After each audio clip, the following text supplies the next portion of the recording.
All right, hi Miss Duke, I'm Devin. I was your UNCW student nurse for today, and now I'm going to be walking you through your discharge planning. So I'm going to start off with the medications that you are given to take home. So first of all, we have the 750 milligrams of metronidazole by mouth. So this medication you'll be taking for 10 days.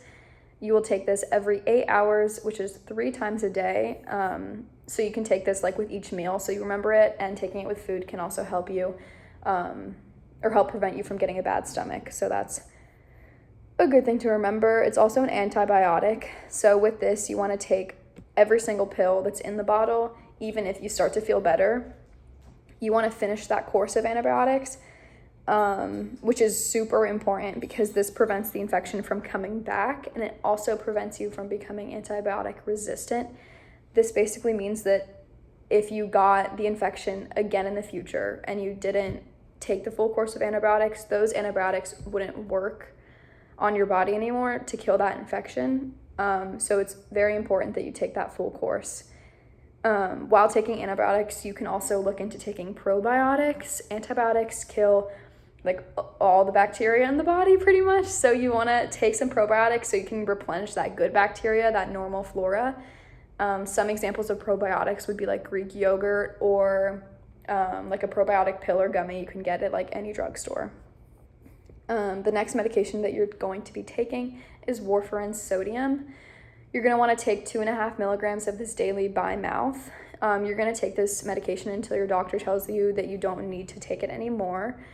So this medication is super important because it's an anticoagulant, which means that it prevents clotting in your body. Because you are taking warfarin, you're going to be going back to the hospital in 10 days for a lab appointment with your physician. This appointment is to look at your INR levels, which basically look at the ability of your blood to clot. And when you take warfarin, these levels can rise. So you want to go to this lab appointment in 10 days so you can make sure that those INR levels aren't too high. Next, I'm going to talk about incentive spirometry with you. I know that you did some incentive spirometry in the hospital. This is basically like the handheld little oxygen device that you got. So this device helps you with like deep breathing, and it encourages you to breathe slowly and deeply to allow your lungs to fully expand and to reverse them from like collapsing. When you do this, you want to take a slow, deep breath in and hold it, and you want to really let the lungs expand, so that can assist with the oxygenation of your whole body. A good rule of thumb to do this would be like if you're watching TV, during the commercials, you want to do it like 5 to 10 times, or you want to do it like 5 to 10 times per hour. So during commercial breaks, if you do it like throughout then when you're watching a show, that's a good rule of thumb to do it. Then I want to talk about your smoking a little bit. For smoking, there are a lot of negative consequences that are associated with smoking, especially because you are diabetic. Your healing process is already kind of diminished or slowed, so smoking just adds on to this and slows it even more. So it would help a lot if you stopped smoking. I know that you talked to a social worker about this, so I'm not going to go super into depth, but I'm going to give you a pamphlet that has like all of the different resources that are available to you in your journey of cessation. So you can do like hypnosis that's in here. There's also a patch, there's nicotine gum.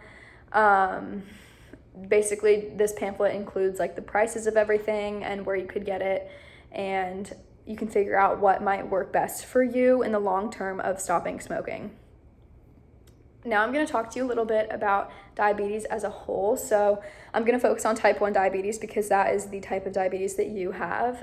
It is genetic, and this happens when your pancreas either can't produce any insulin at all or can only produce like a small amount of insulin that isn't enough.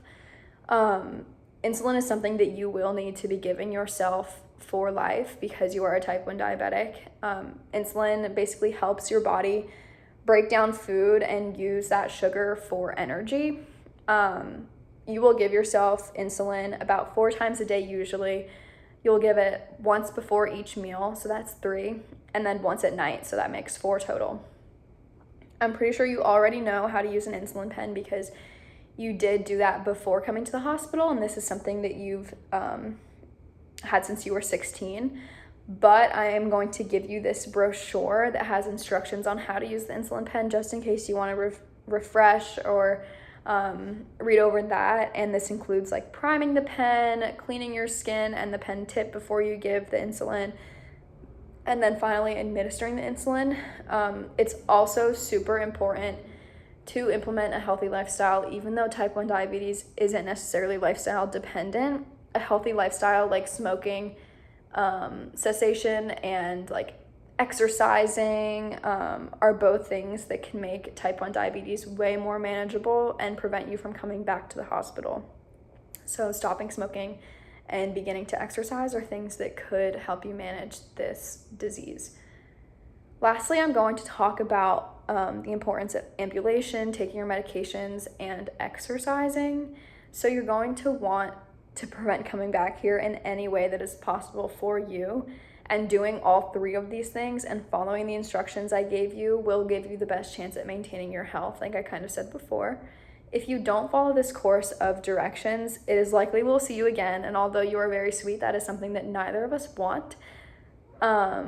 So I really would recommend that you follow all of these instructions that I'm giving you, really read through these pamphlets, and really focus on maintaining your health and doing things to improve your overall health. So that's all I would say to her. And I would also ask her, if she was actually here with me in person, I would ask her like if she wanted me to clarify anything or if she had any questions about anything I said.